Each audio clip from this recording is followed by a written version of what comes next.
Initially, when we started, I think it's the first time you actually put yourself out there when you're creating a brand, and you have more followers or friends or whatever on Instagram than you do your own account. So you have a lot more people's opinions and a lot more people's eyes.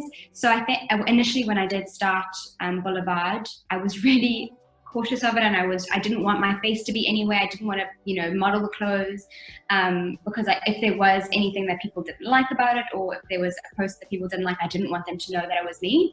And then I realized that a lot of the time people like to associate a brand with a person or someone to be held accountable. Not accountable, but just to know that there's like a person behind a brand, So then I was like, okay, need to start being, on. Welcome back to the Tea with Nicky. We are pro tea, not anti-coffee, and if you've seen one or two of these before, you'll know that we don't judge if you're having a glass of wine or a quarantini. Please sit back, relax. Today I sit with Tayla Sutherland, the owner of Boulevard Boutique. This is not my first interview with Tayla, and it's certainly not my last.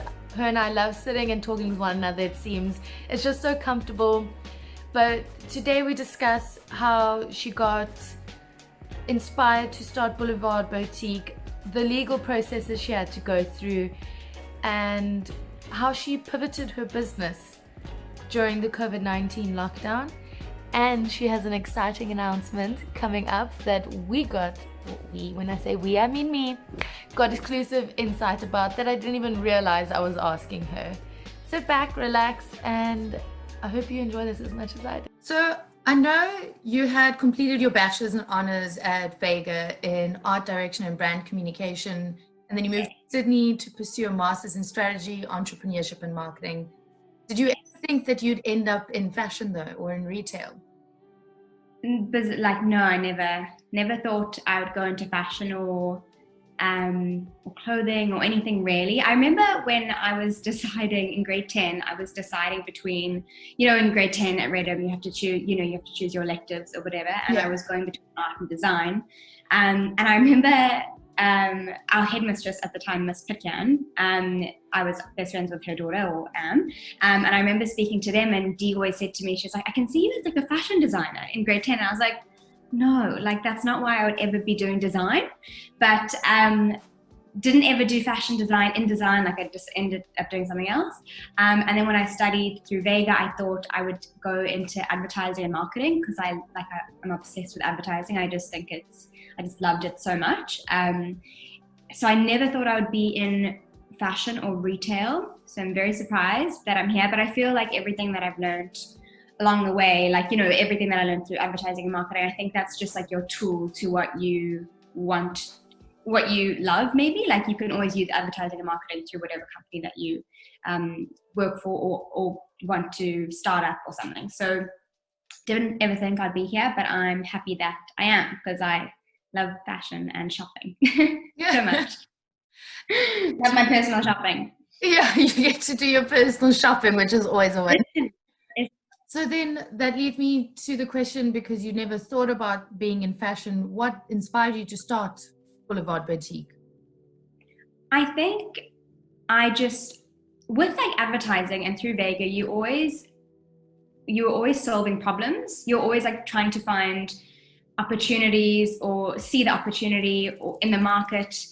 That was just what we had to do through learning at Vega. So I think when I did move, before I moved here, I knew I was moving, and I knew there was a gap in the market for more variety, and I knew how to kind of get women's clothing from Australia. I knew the supplies and stuff, or I did my research, and I thought, okay, cool, I'm going to be moving here, and it just made sense. I think that was when I just saw a gap in the market, kind of, and I was always looking for that. I mean, I'm always thinking, okay, I'm always on the search for something that can make my bed for myself, for me. I'm always there's a gap in the market. I hate making my bed. We need to find a solution. There are things that I hate doing, or I think there can be a better way of doing it, and I'm okay, we need to find a solution for that. So I think with that in South Africa, I was always saving up my money and traveling to Australia and buying stuff here, or when we used to go on holiday with my parents to Europe, I'd be saving up my money and spending it on that. I was like, surely there's a way, there's an opportunity for us to bring in international labels into South Africa. I just have to figure out like how to do it. So I think that was it more so than what it was. More that I love clothing and I love fashion, but I think it was more of like just seeing an opportunity more so than that. An opportunity that you felt passionate about, passionate enough about it, kind of. Yeah. And how did you settle on the name Boulevard? To be honest, I can't really remember, but I know it started off with I always wanted the name to mean something to me. So I was like, okay, let's look at the name, the street name of where I grew up, which was Badmore Avenue. So I was like, the avenue, that sounds pretty cool. And then I went on to, what's the one? Beach Road. I was like, Beach Road sounds pretty cool. And then I think Boulevard just sounded the nicest of them all. I just thought, okay, cool, like avenue, street, road, and then Boulevard. And then I was chatting to my brother about it. And he was like, that's actually pretty cool because it's like you're shopping on a boulevard. So I was like, yeah, exactly. Okay, cool, done, Boulevard. And it had the alliteration of like Boulevard Boutique. So it was good. Oh, that's nice. That's such a nice story. I actually never knew that. So that's why I was also curious how the name. What were your first active steps in creating your e-commerce business? The very first thing I did was I obviously had to just look into the suppliers and the wholesalers and just see if I can get the clothing at an affordable rate to import into South Africa, and obviously pay those imports and make a profit off of it, or if it will actually be feasible to earn a salary off it, kind of. So I first did that. I remember I was still in South Africa and I was like searching the internet relentlessly for wholesalers and suppliers in Australia, and I don't think at that time they had an internet presence, so it was so hard to even find them online. But as soon as I moved here and I went like searching through the streets of Sydney, I found them easily, so that was great. And then so that was perfect. But then I obviously didn't, from when I moved here to when Boulevard started, it was only a year and a half to get everything in place, like get my imports license, register the business in South Africa, and then one of the other things that I did straight away was start my Instagram page, just so that it was just like a style inspo, but just so we could gain followers slowly, so that when eventually we did launch a year and a half later, we had like a small audience, so that we could just generate like awareness and stuff. But I think the most important thing was just like really just researching it, making sure we had a really good product that South Africans would want, good quality, and then making sure that it's just like feasible through the imports, making sure that it's, the way that we go about it is all like legal, because you don't ever have to worry about legal stuff before you want to open a business. I've never thought, you have to be so meticulous of like, everything is above board. You don't know if you're breaking a law in certain ways. So it's like applying for the import license, didn't know I needed one, So I think we just had to do all of those small, very boring things. And then eventually then we started shopping, and then it was pretty easy after that. Yeah, I can imagine the shopping being quite easy to The shopping is very easy. It's too easy. That's the worst and best part. So good. And when you were creating your style inspo page on Instagram, did you use that sort of to draw insight into your clientele and who you were targeting as to what type of clothing you'd be buying?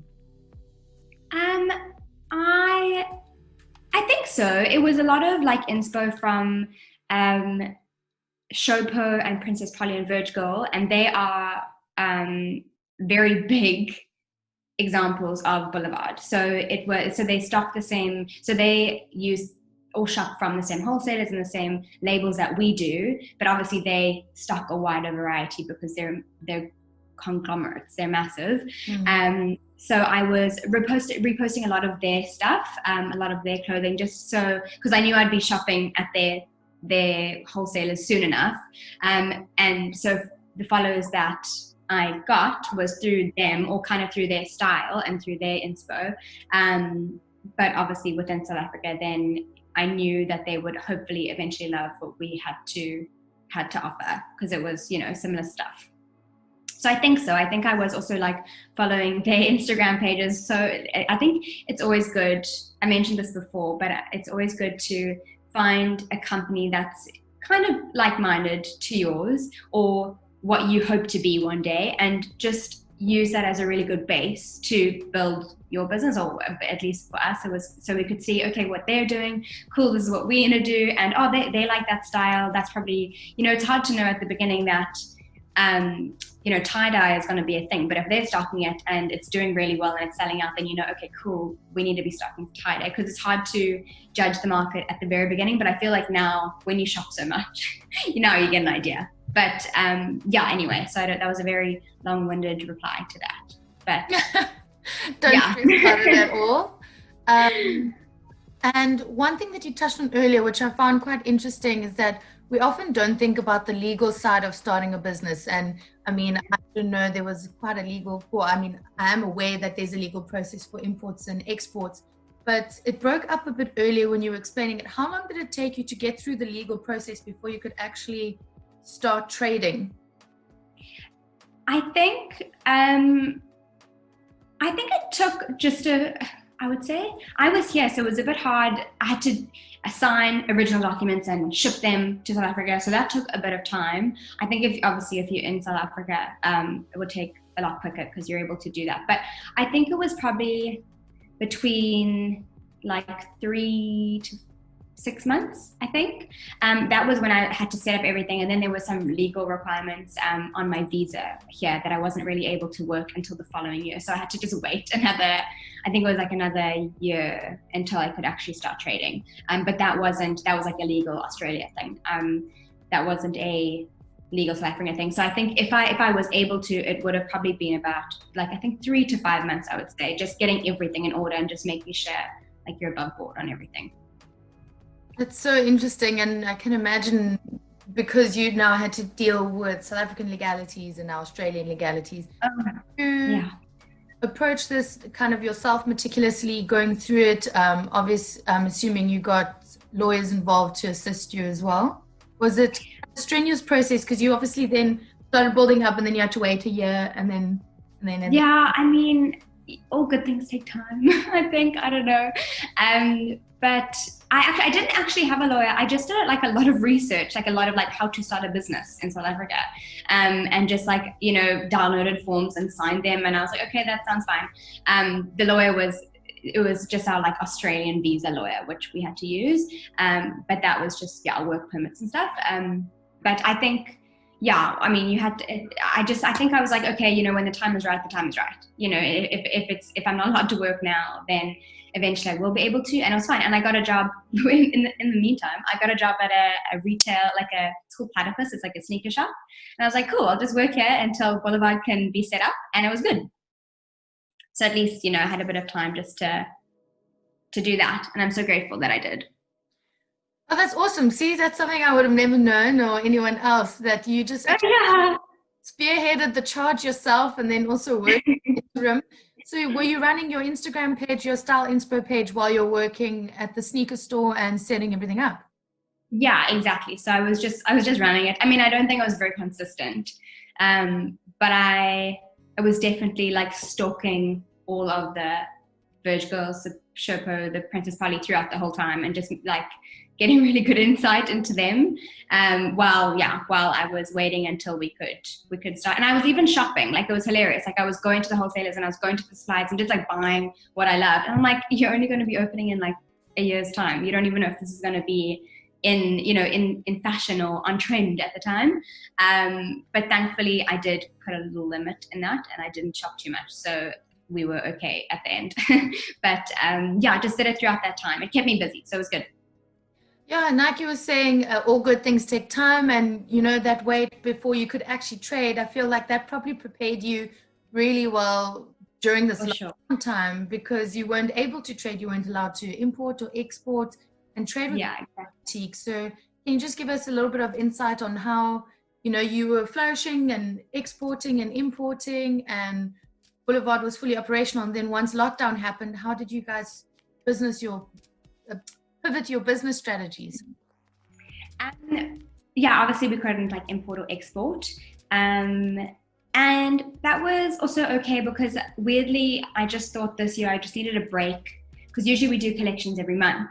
And this year I was like, I'm a bit too hasty sometimes with like having a collection every month because it got to a point where I was like, okay, I need to have a collection this month. Let me go and shop and like get it sorted. But I don't think I was loving the pieces, but there were some pieces I'm like, why did I get that? Like I should have just waited out, you know? So this year I was like, okay, gonna be very meticulous. I'm gonna shop it slowly, and maybe I'm just gonna, from February, I was like, I think I'm only gonna do a collection in April. And I think the lockdown was like early March. I can't remember, halfway through March maybe.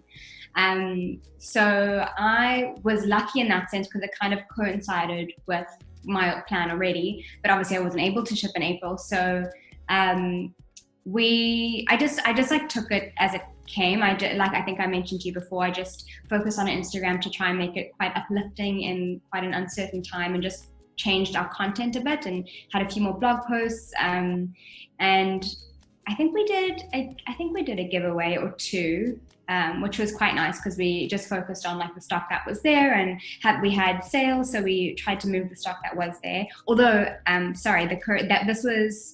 this was before lockdown, sorry. And then in lockdown, obviously nothing could happen.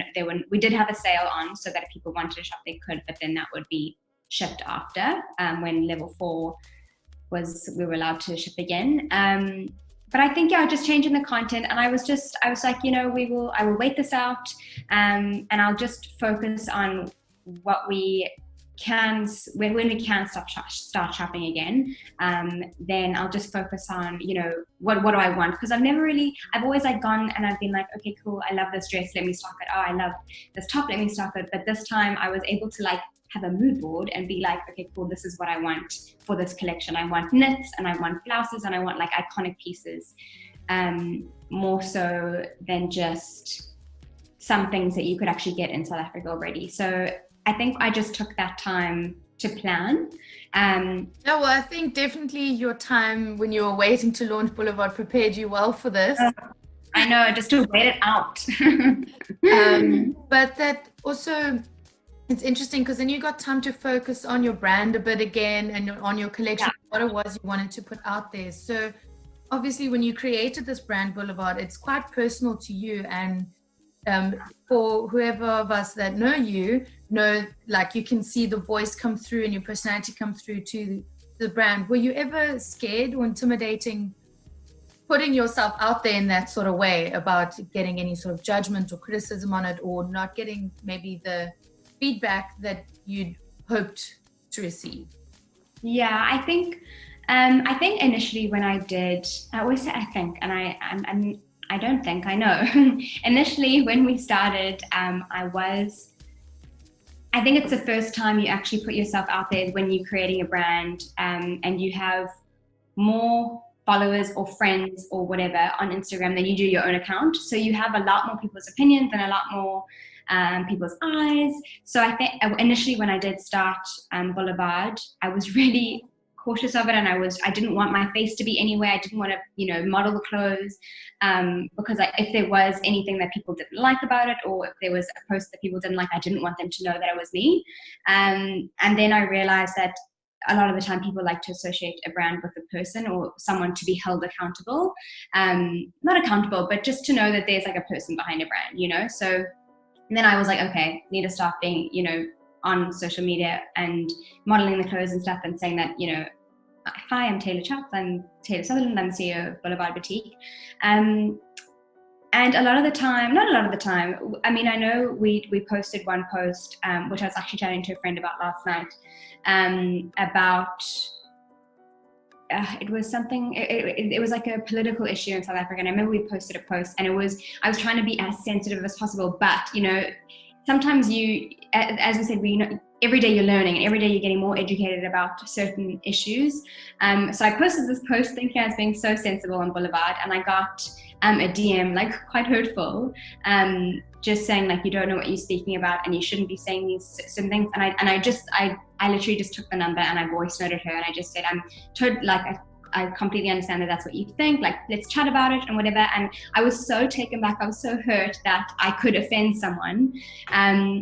But I think with Boulevard, I just have to be so mindful of the content that we post, more mindful. And I think I'm always nervous of that. I'm always nervous of offending people, or I don't know, being a bit hurtful, because a lot of the time they do know it's, you know, there's me behind it. You know, I'm the CEO and I'm approving a lot of the content. So I think I'm always nervous of it, but I think that's a good thing. You need to be nervous of the content that you're posting. You need to be held accountable, and you need to be promoting messages, good messages, and what's the word? Like appropriate messages. You know, you have to, it's a good thing to be nervous, and it's a good thing to be wanting to learn more all the time, even with everything that's going on at the moment. That's a good thing. Yeah, it is. And what I admire so much about your platform as well is that you're an extremely inclusive platform, and some brands tend to shy away from political opinions. But you guys do. You post, and I saw recently you did post about white privilege and what we need to do and to be held accountable, and posting about George Floyd as well. And how come you decided that on your platform you will post about political situations and social commentary, as I know many brands do shy away from that? Yeah, for sure. But I think keeping quiet, we've seen that a few posts about it, but keeping quiet is the same as, you know, being on the perpetrator side.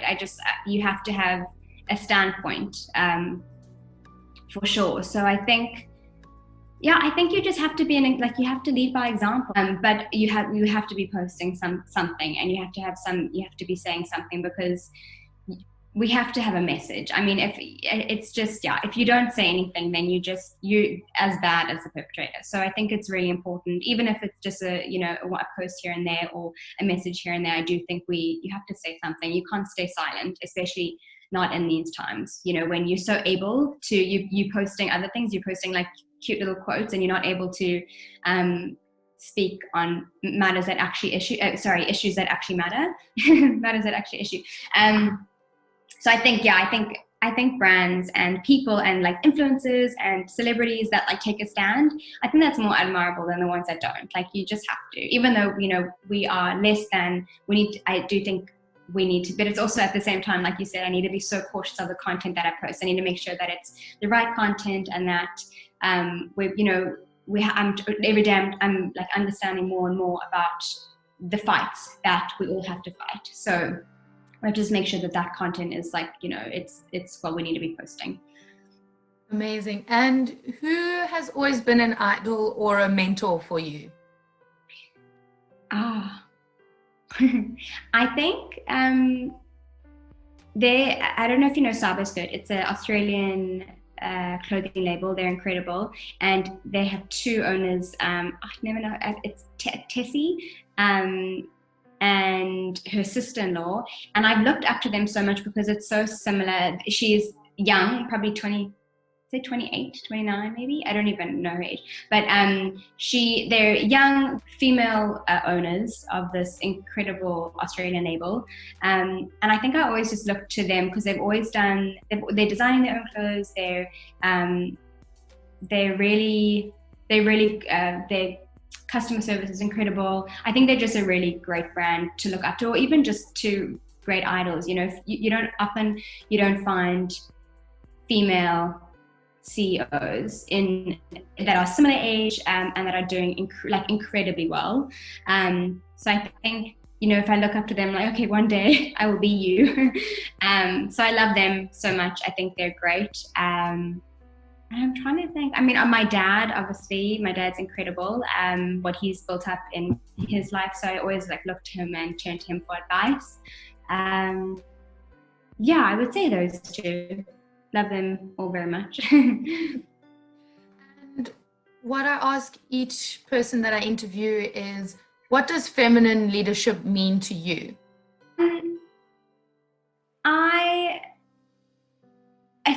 It's such a hard one, because I know everyone's fighting this fight every day, you know, although I've never really worked in a corporate environment. So I've never had to face a lot of the challenges that females face in a work environment. I worked for a retail company for like 2 seconds, and that was as a retail assistant kind of. So I didn't ever really feel I've never really faced these challenges. I've opened up my own online boutique, and it's always with female suppliers, and which is I love, like female suppliers, female wholesalers.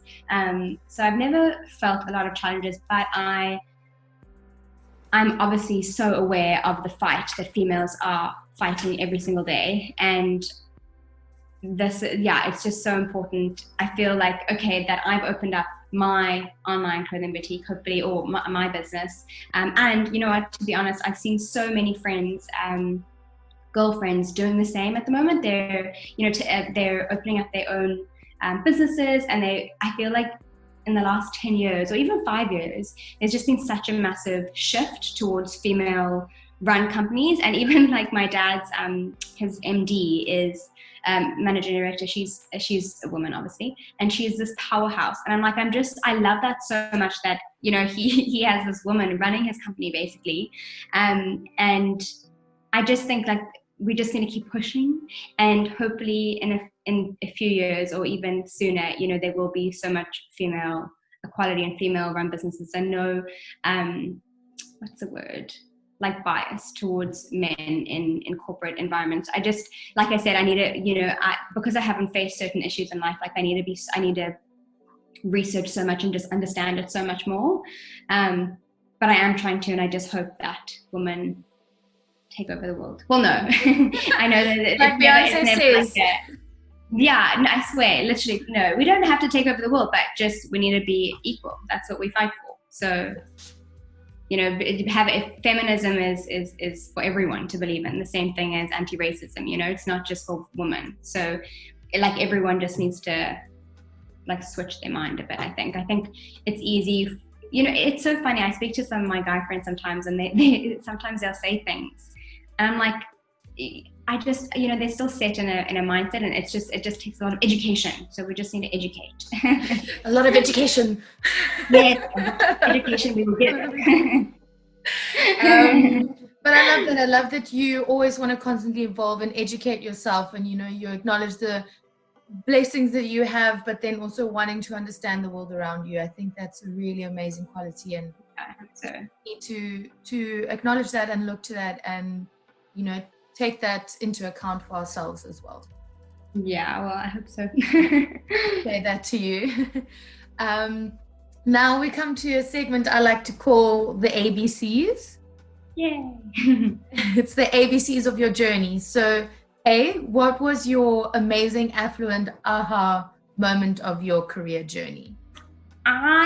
When I started ordering, I think I mentioned this to you, but when I started ordering from a lot of the Australian boutiques, when I used to come and visit Australia, I realized, and I would go back to South Africa, and a lot of my friends would just love the clothes, and they'd say, oh, where can I get this? And I would say, oh, it's in Australia. And they're like, oh my gosh, next time you go, please bring it back. And I was like, wow, this is because if I can do this for more than just my friends, hopefully this will actually be so great. If they have a need for it, then I'm sure more girls would have a need for it. So I think that was like my aha when I started, but this is going to sound so lame, but my aha when I was like, oh my gosh, like Boulevard's actually making a difference. Well, not really, but I was out with a few friends, and someone came up to me and she said, oh my gosh, I bought from you before. You're Tayla from Boulevard. And I was like, yes. And I was so happy. It was like the happiest day in the entire world. I think I told everyone. And I was like, wow, okay, if I've met a customer that I haven't met, like I haven't ever known before, then okay, great. I'm doing something okay here. So I think that's my aha, like, okay, good, finally, someone's bought from me. I love that. And what would you say is your bad business blunder or decision that you learned from? So it was a failure that you learned from.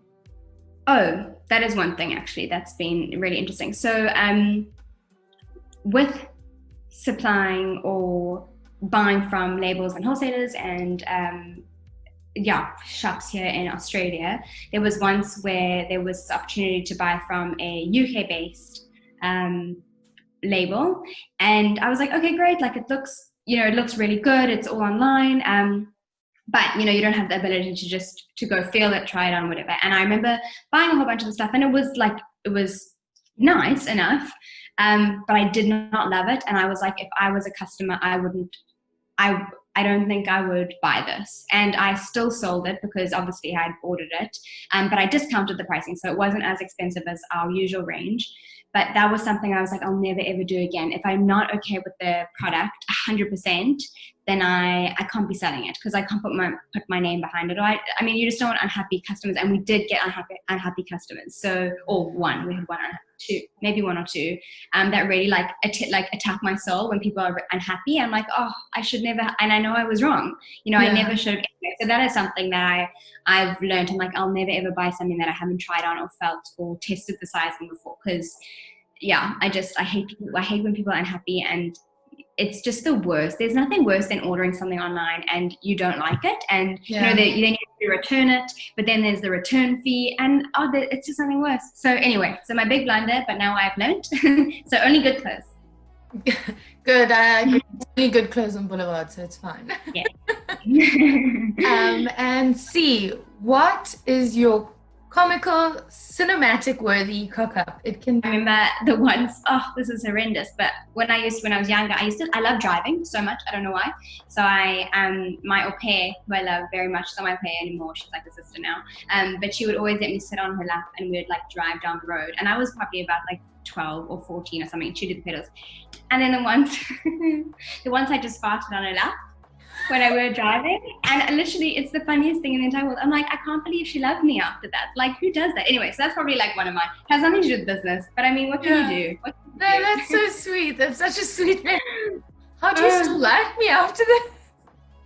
I don't know how she still she still deals with me. Like, I don't know. Anyway. Cool. Let's go. Do I go first? Yeah. Okay. I'll go first. Okay. And it's a car that it's a brand of a car. One of their models is a Yaris. Oh, Toyota. Yes. Not Zoom, not Google, but one of the other calling. No, it's blue as well. Skype.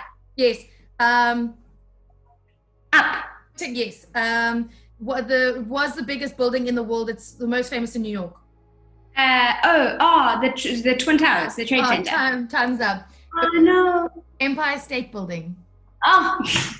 So you got 3, and then the last one was people. Okay. That would be a hard one. 3. Okay, we had time for 3 out of 5. Perfect. Okay. And you? Yeah. Okay. So my turn now. Okay. Oh. Okay. Okay, continue. No. Okay. Oh. Sorry, I think mine's in a different language. Oh no. How the hell did this happen? Okay, cool. Yeah. Are you ready? Yes, I'm ready. Okay, cool.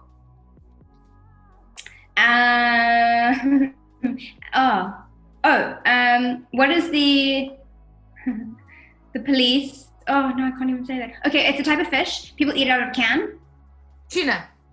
Yes. It's the movie with all the vampires. Twilight. Yes. Sorry, I should have explained that more. Every September-ish, people travel to Hermanus to see a certain whales. Yes, but what type of whale? Oh, time's up. Mammals. Whales. Humpback whale. So that was 2. That was 2. I'm so sorry. That was so bad. One more round each. Let's do one more round each.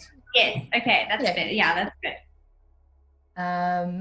And it's a e-commerce platform that you could. It was one of the first. It's not Amazon. You could bid on it.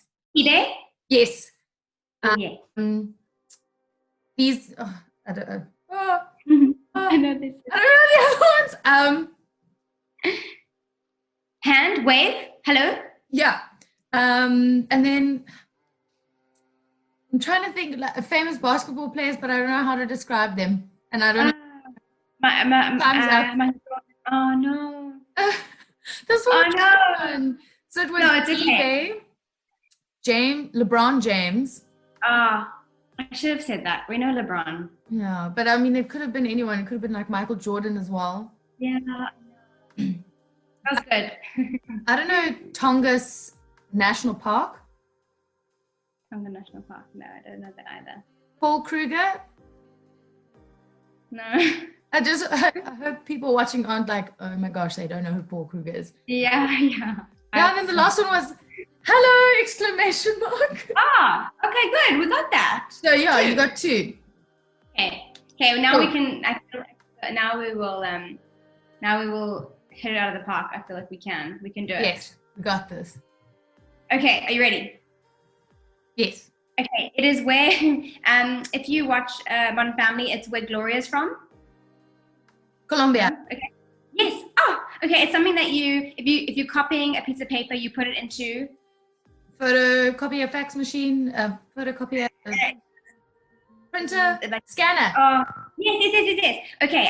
Someone that like you pay rent to in America most of the time. Landlord. Yes. Oh, time's up. But that was good. That was a good one. So you got scanner, landlord, and Colombia. The other one was Maneke Piss and Sweet Roll. I don't know. What? Anyway, it was good. That was a good one. You're definitely the one. You got 5 out of 10. I got, I think, 4 out of 10. So you win. Oh, no, you see, that's my bad explaining. That's not me. No, they were hard cards. No, yeah, they were. I love it though. I'm so happy. It's like you can take 30 seconds with you anyway. Literally, I love 30 seconds. And I like to end off the interviews with just a quick fire round. There's 3 questions that I ask, and you just say what comes to top of mind, to frame of mind. So the first one is, what 3 books would you recommend reading for anyone? The Silent Patient is very good. It's a psychological like crime thriller, but honestly, it's like it will set the bar. I feel like once you've read that, it's just the best psychological crime thriller ever. So 100% The Silent Patient. Most of my books are the are crime thrillers, which is sad. But the other one is Blood Orange, similar, also just really good twisty book, like really good twists.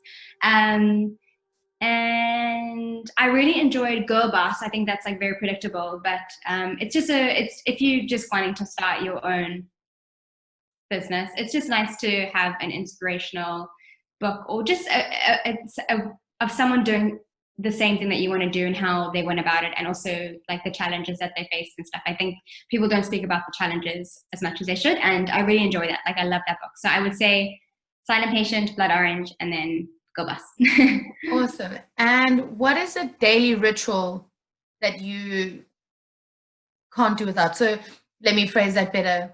What is something that you do in your everyday life that you have to do?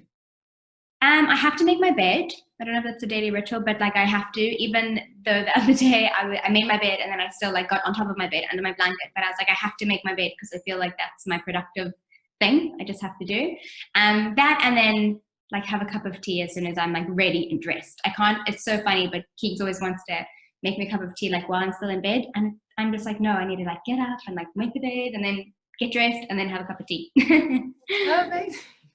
That's And out of curiosity, you were seen as a designer in 2010 when you were taking design, and someone said that you were becoming a fashion designer.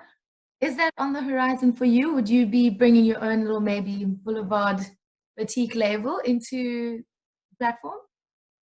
Not Boulevard, very weirdly, but I've started creating a label of some sorts that hopefully will be launching in what you didn't know. So this is hilarious that you've asked me this. That will be launching hopefully, if timing goes according to plan this year, but hopefully October, November, we will be launching something that I have designed, which is really exciting. So yes, anyway, so that's very exciting, and weirdly, I never thought I would be a designer ever, but I think when you love something so much, like you just find a way. So hopefully everything goes according to plan, and then October, November, we'll be able to celebrate a design. Awesome! Yeah, I was spitballing, so I'm so glad. I know. I'm like, oh, and this is something I'm keeping under wraps. Like I only like send it to my family and my friends, and I'm like, haven't even announced anything. But hopefully, God's timing, in October, November, we'll have something. So yeah, just that comes to a close, our little interview. It was so nice to speak to you again. Thank you so much for coming on and speaking on the Tea with Nicky and giving us a little insight on what's to look forward to October, November time as well. Yes, very excited. But thank you so much for having me. The best. I'm so happy that you're doing this. And I love the Tea with Nicky, and I can't wait to watch it every Monday. Thank you. I think a key takeaway is that when you are starting a business, it's important to do the research on your competitors, on the legal startups, on the cost implications, and then also a key strategy in business seems to be patience. Tayla was patient before starting Boulevard Boutique, leading up to it, and then also during the COVID-19 lockdown where she wasn't able to operate. Another exciting takeaway from my talk with Tayla is that she will be opening up her own little designer label in October, November time, so keep your eyes peeled for that. I know I am. I love Tayla's clothing choices, and I've seen Boulevard Boutique, so I back her, and I'm so excited to support her on this journey.